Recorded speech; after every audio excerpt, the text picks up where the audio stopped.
शिव का श्मशान, काली का करुण क्रोध और एक ऐसा सिंहासन जो खोपड़ियों से बना है। द स्कल थ्रोन ऑफ आगोर काली सिर्फ एक हॉरर उपन्यास नहीं, ये एक अद्भुत, डरावनी यात्रा है जो भारतीय तांत्रिक परंपरा, मानवीय पीड़ा और अघोर शक्ति की सीमाओं को छूती है।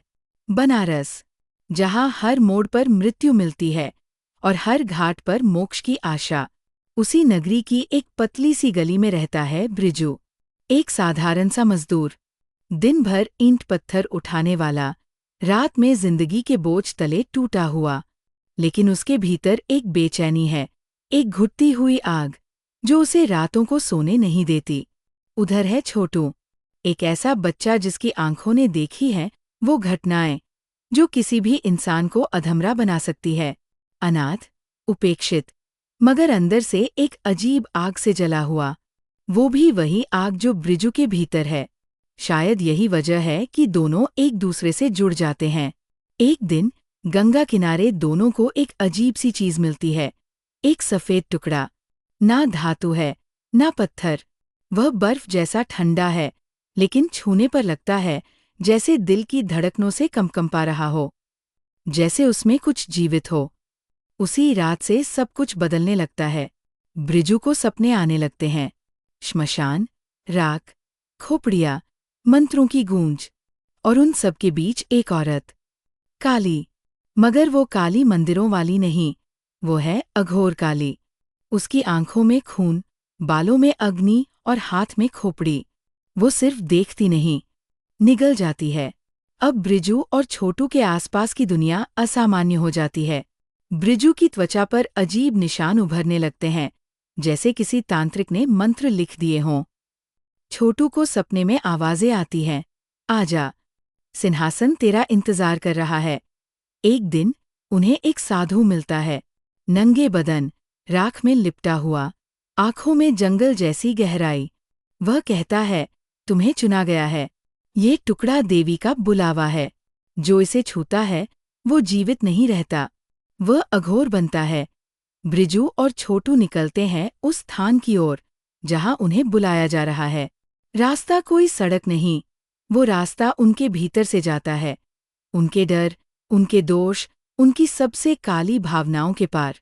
जंगलों से गुजरते हुए वो लोगों से मिलते हैं जो बोलते नहीं, घूरते हैं, जानवर जो सामान्य नहीं हैं। हर मोड़ पर जैसे कोई अदृश्य शक्ति उन्हें जांच रही हो। छोटू अब सिर्फ बच्चा नहीं रहा, उसके स्वर में गूंज है, आंखों में बिजली। वो मंत्र बोलता है जो उसने कभी सीखे नहीं। ब्रिजू का शरीर अब मानव नहीं लगता, उसकी चाल बदल गई है, उसकी सांसें मंत्र बन गई हैं। वे अंत में पहुंचते हैं एक खंडहर में जहां खोपड़ियां बिछी हैं, दीवारों पर रक्त है और हवा में राख तैर रही है। बीच में है सिंहासन, द स्कल थ्रोन, खोपड़ियों से बना हुआ, ऊर्जा से चमकता हुआ, जैसे खुद देवी की चेतना उसमें बंद हो।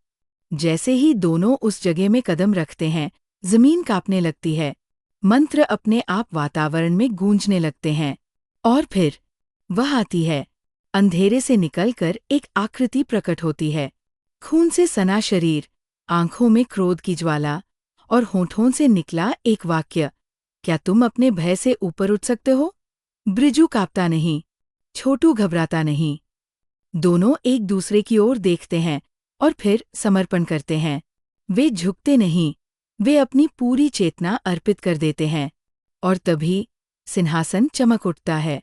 वह खोपड़ियों से बना था, लेकिन अब वो ज्ञान का प्रतीक बन चुका है। उस दिन ब्रिजू और छोटू लौटे नहीं, उनका शरीर वही रहा, लेकिन आत्मा, वह देवी में विलीन हो गई। और जो लौटे वे इंसान नहीं थे, वे वह शक्ति थे जो डर को चीरकर सामने खड़ी होती है, जो खून से नहीं चेतना से रंगी होती है। काली ने उन्हें आशीर्वाद नहीं दिया, उन्हें भस्म किया और उसी भस्म से उन्हें फिर रचा। ये सिर्फ एक कथा नहीं, एक साधना है, एक आंतरिक यात्रा जो आपको खौफ नहीं, स्वतंत्रता सिखाती है। क्योंकि सच्चा मोक्ष सबसे बड़े डर को गले लगाने के बाद ही मिलता है। शायद डर की गहराई में ही मुक्ति छिपी होती है, और शायद खोपड़ियों का ये सिंहासन हमें हमारे भीतर के राक्षसों से मुक्त करने आया है। अब आप सोचिए, क्या आप तैयार हैं खुद से मिलने के लिए, उस रूप में जिसे आपने कभी स्वीकार नहीं किया? अगर आपको ये कहानी पसंद आई तो लाइक, शेयर और सब्सक्राइब करें। मिलते हैं अगली वीडियो में।